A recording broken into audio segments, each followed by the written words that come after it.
ओम शांति दोस्तों मैं सुनीता आपके लिए कारक के क्वेश्चन लेकर आई हूँ। अगली सीरीज अब आप देखिए पार्ट 3। परिमाण मात्र का उदाहरण है। परिमाण मात्र का उदाहरण है द्रोणो ब्रीहि, द्रोणाचार्य, द्रोणी अर्थात द्रोणपुत्र, डी द्रोण शिष्य। तो इसमें कौन सा राइट होगा? Option number A. Option number A आपका राइट होगा, द्रोणो ब्रीहि। परिमाण मात्र का उदाहरण क्या होता है? द्रोणो ब्रीहि। वचन मात्र का उदाहरण क्या होता है? एका द्वौ बहवा। अब आगे देखते हैं। लिंग मात्र का उदाहरण क्या होता है? ये सारे क्वेश्चन मैंने इसमें दे रखे हैं, तो आप देखिए आगे। वचन मात्र का उदाहरण नहीं है, इसमें पूछा गया है वचन मात्र का उदाहरण नहीं है। तो अगर आपको पता होगा तो आप तुरंत समझ जाएंगे। ए एकलव्य, ए बी एक, सी द्वौ, डी बहवा। तो इसमें वचन मात्र का उदाहरण कौन सा होता है? एका द्वौ बहवा, बी सी डी। तो कौन सा नहीं होगा? एकलव्य। ऑप्शन नंबर ए नहीं होगा। अब कर्तुरीप्सितम कर्म, कर्तुरीप्सितम कर्म, यहाँ कर्तु पद में विभक्ति होती है। ये आपके लिए गृह कार्य है, इसको आप कमेंट बॉक्स में मुझे करके दिखाएंगे। ओके, आगे चलते हैं। आगे देखते हैं। आधार की कर्म संज्ञा करने वाला सूत्र है। आधार की कर्म संज्ञा करने वाला सूत्र है अधिसिंग स्थासाम कर्म, बी अभिनिविष्ट, डी उपानवध्या अवसा। तो इसमें कर्म संज्ञा करने वाला सूत्र है डी है उपयुक्त सभी। तो ये सारे सूत्र दोस्तों, तीनों सूत्र अधिसिंग स्थासाम कर्म, अभिनिविष्ट और उपानवध्यापसा, ये तीनों कर्म संज्ञक सूत्र हैं। इसलिए ऑप्शन आपका राइट होगा। कौन सा राइट होगा? डी उपयुक्त सभी।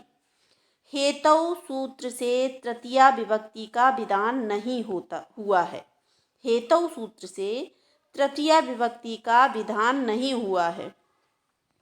तो किस सूत्र से नहीं हुआ है? जटाविताप्सा से नहीं हुआ है, बी दंडेन घटा से नहीं हुआ है, या पुण्येन दृष्टि हरि से नहीं हुआ है, या अध्ययन बसति से नहीं हुआ है। तो आपने सोच लिया होगा कि इसमें किससे नहीं हुआ है। तो हेतु सूत्र का तृतीया विभक्ति का विधान नहीं हुआ है, तो जटाविताप्सा से नहीं हुआ है, जटाविताप्सा से नहीं हुआ है। अब देखते हैं आगे। ऑप्शन नंबर इसमें हम टिक कर देते हैं, जटाभिताप्सा। ओके, आगे बढ़ते हैं। प्रकृत्यादिविष्ट उपसंख्यानम, इस वार्तिक से तृतीया विभक्ति का विधान नहीं हुआ है। प्रकृत्यादिविष्ट उपसंख्यानम, इस वार्तिक से तृतीया विभक्ति का विधान नहीं हुआ है। तो ए प्रकृत्या चारु से नहीं हुआ है, बी गोत्रेण गौर्या, सी सुखेन याति, डी अच्छय दिव्यति। अब आप बता सकते हैं कि इसका किससे नहीं हुआ है। तो किससे नहीं हुआ है यहाँ? तो यहाँ नहीं हुआ है option number D. Option number D Akshay Deepti, Akshay Deepti. अब देखते हैं। पूर्णेन स्पृश्यति, स्पृहति, पूर्णेन आगे बढ़ा लेते हैं, इसको दिख नहीं रहा है। पुष्पेभ्य स्पृहयति, स्पृहयति, स्पृहयति, पुष्पेभ्य स्पृहयति। यहाँ पुष्प में चतुर्थी विभक्ति किस सूत्र से हुई है? यहाँ चतुर्थी विभक्ति किस सूत्र से हुई है? तो रुच्यार्थानां प्रीयमाणा, स्प्रे दीप्सितः, धारे ऋतुमाणा हेतौ। तो ये सूत्र हैं, इसमें से किससे नहीं हुई है? तो इसमें ऑप्शन नंबर क्या सही होगा? स्प्रे रीप्सितः। पुष्पेभ्य स्प्री धातु है, तो स्प्री धातु यहाँ मिली हुई है, तो आप तुरंत ट्रिक से पकड़ लेंगे कि स्प्रे है रीप्सिता। और यहाँ क्या है? स्प्रहयति, तो स्प्र धातु से आप तुरंत पकड़ लेंगे। आगे देखते हैं, इसमें टिक लगा देते हैं। इसमें ऑप्शन नंबर है बी, स्प्रे ही रीप्सितः। अब देखते हैं, क्रोध, द्रोह, ईर्ष्या, असूया या इनके समानार्थक धातुओं के प्रयोग में जिसके प्रति क्रोध किया जाए, जिसके प्रति क्रोध किया जाए, उसकी क्या संज्ञा होती है? जिसके प्रति क्रोध किया जाएगा तो उसकी क्या संज्ञा होगी? तो उसकी ए संप्रदान संज्ञा होगी, बी करण संज्ञा होगी, सी अपादान संज्ञा होगी, डी कर्म संज्ञा होगी। तो उसकी क्या संज्ञा होगी? तो उसकी होगी संप्रदान संज्ञा। क्या होगी? उसकी संप्रदान संज्ञा होगी।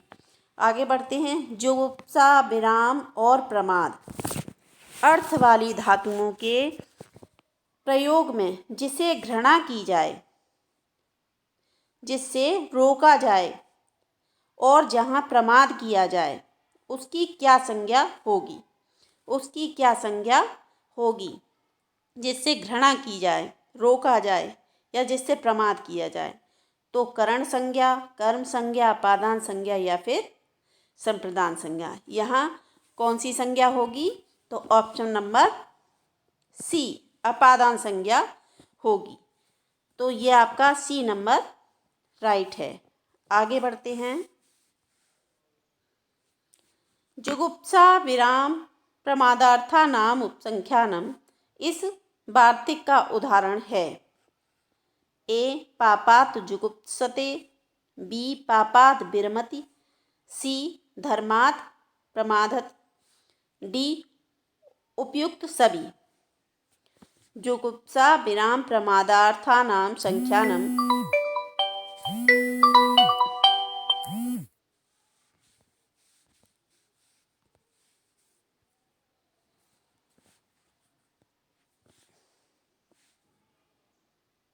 जुगुप्सा, विराम, प्रमादार्थ उपसंख्यानम इस वार्तिक का उदाहरण है। पापात जुगुप्सते, पापात विरमति, धर्मात् प्रमादति। इसका क्या होगा दोस्तों? तो इसका ऑप्शन नंबर डी राइट है। इसका ऑप्शन नंबर डी राइट है। अब देखते हैं, भीत्यार्थानाम भय हेतु इस अपादान संज्ञक सूत्र का उदाहरण है। चोरात विवेति, चोरात त्रायते, उपयुक्त दोनों या फिर कोई नहीं। तो भीत्यार्था भय हेतु, तो इसमें चोरात विवेति ये भी है, चोरात त्रायते ये भी है। तो सी उपयुक्त दोनों, अर्थात इसमें कौन सा राइट होगा? सी नंबर इसमें राइट होगा। सी नंबर इसमें राइट होगा। अब आगे बढ़ते हैं, ये बेभ्यो गाम बारयति। यहाँ यव शब्द की अपादान संज्ञा किस सूत्र से हुई है? ध्रुम अपाये अपादानम, जनिकर्तु प्रकृति, भुवा प्रवश्च, वारणार्थानाम ईप्सिता। तो आपने सूत्र याद किए होंगे। तो इसमें ये जौ के गायों को जौ के खेत से हटाता हुआ, तो यहाँ कौन सा ऑप्शन राइट होगा? तो यहाँ ऑप्शन नंबर डी वारणार्थानाम ईप्सिता। वार्यति से आप समझ सकते हैं वारणार्थानाम ईप्सिता। तो ऑप्शन नंबर डी राइट है। अब है मातुर्लिनीयते तृष्णा। यहाँ मातु में किस विभक्ति का प्रयोग हुआ है? तो यहाँ किस विभक्ति का प्रयोग हुआ है? तो यहाँ चतुर्थी, सप्तमी, पंचमी, द्वितीया। यहाँ किस विभक्ति का प्रयोग हुआ है?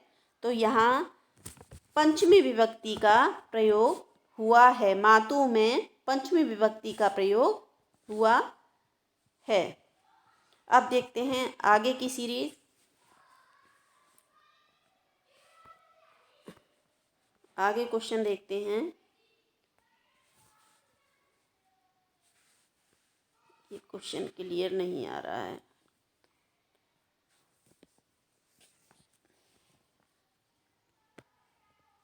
अनघर्तौ येनादर्शन, इस सूत्र से ये नहीं आ रहा है।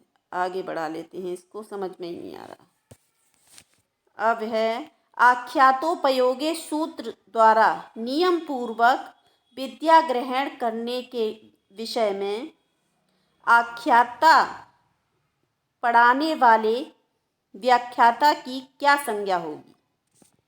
पढ़ाने वाले व्याख्याता की क्या संज्ञा होगी? तो इसमें ऑप्शन नंबर करण संज्ञा होगी, कर्म संज्ञा होगी, कर्ता संज्ञा होगी या फिर अपादान संज्ञा होगी। तो दोस्तों इसमें अपादान संज्ञा होगी।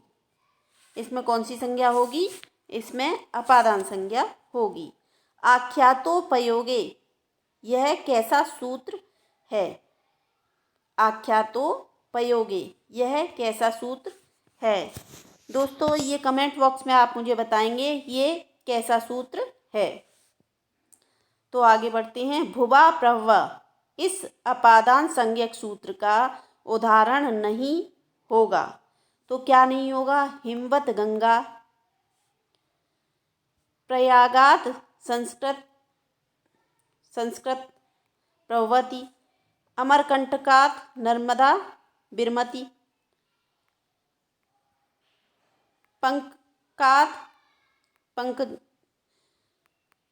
पंकज जायते।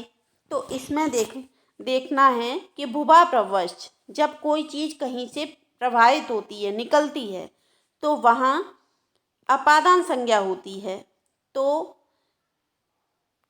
ए option, B option, C option, ये तीनों तो भुवा प्रवश्च के उदाहरण हैं। तो कौन सा नहीं है?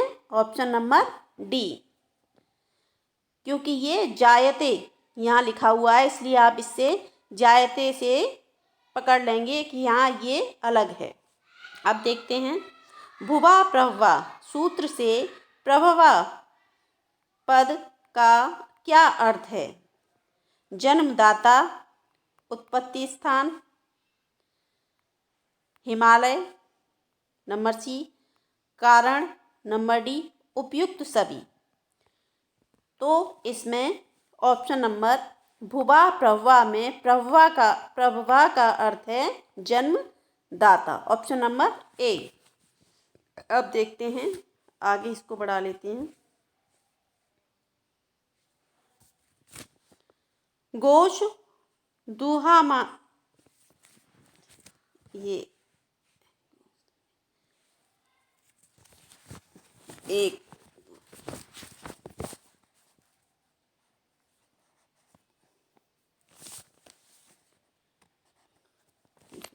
यतश्च निर्धारणम सूत्र से निर्धारण में समुदायवाचक शब्द से किस विभक्ति का विधान होता है?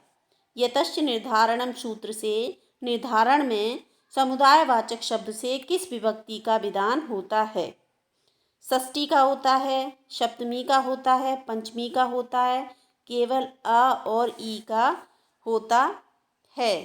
तो यतश्च निर्धारण में किस विभक्ति का विधान होता है? तो यहाँ बी, सप्तमी विभक्ति का विधान होता है।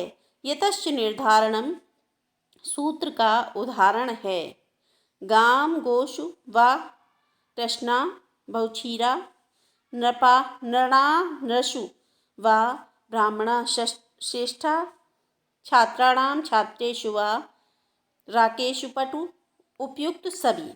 तो इसमें आपका आंसर होगा उपयुक्त सभी। डी ऑप्शन राइट है। अविव्यापक आधार का उदाहरण है तिलेषु तैलम, सर्वस्मिन् आत्मा, पयशीघ्रता। तो इसमें आपका ऑप्शन नंबर डी राइट होगा।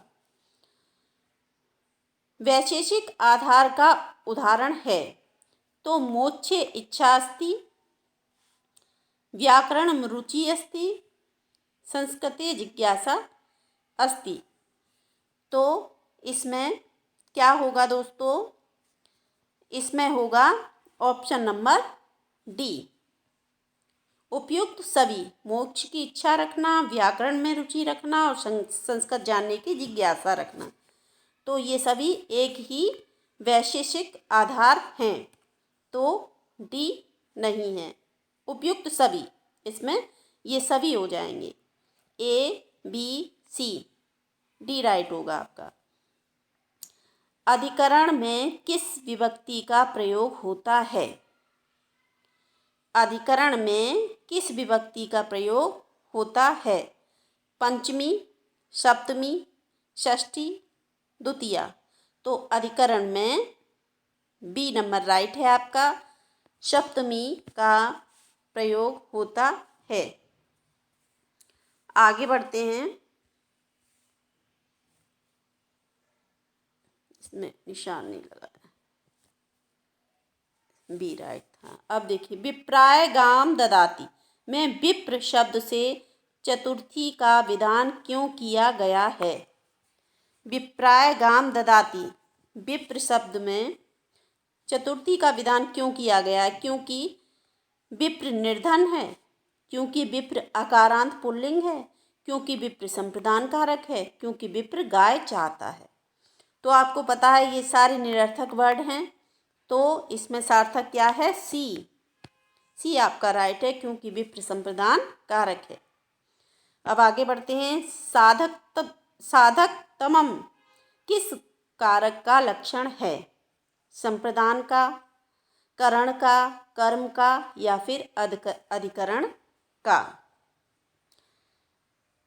तो साधकतमम किस कारण का लक्षण है? तो ये है करण कारक का।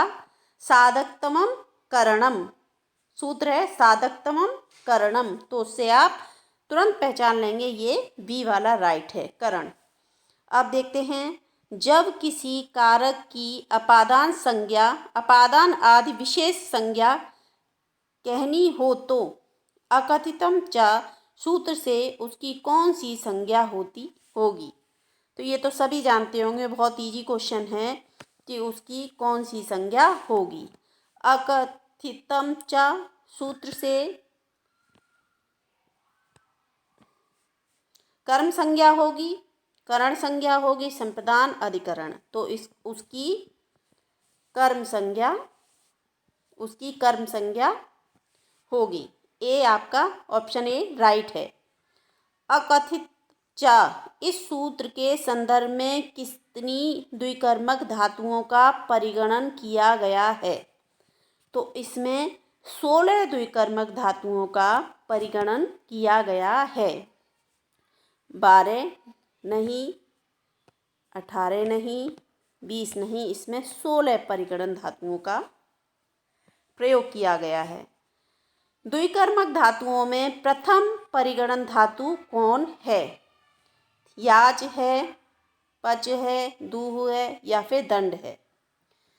दूह, याच, पच, दंड, ची, ब्रू, नी। तो दूह से ये आप समझ जाएंगे, दूह ऑप्शन सी, दूह राइट है। तो इन्हीं क्वेश्चनों के साथ अपनी इस सीरीज को खत्म करती हूँ। जय हिंद दोस्तों।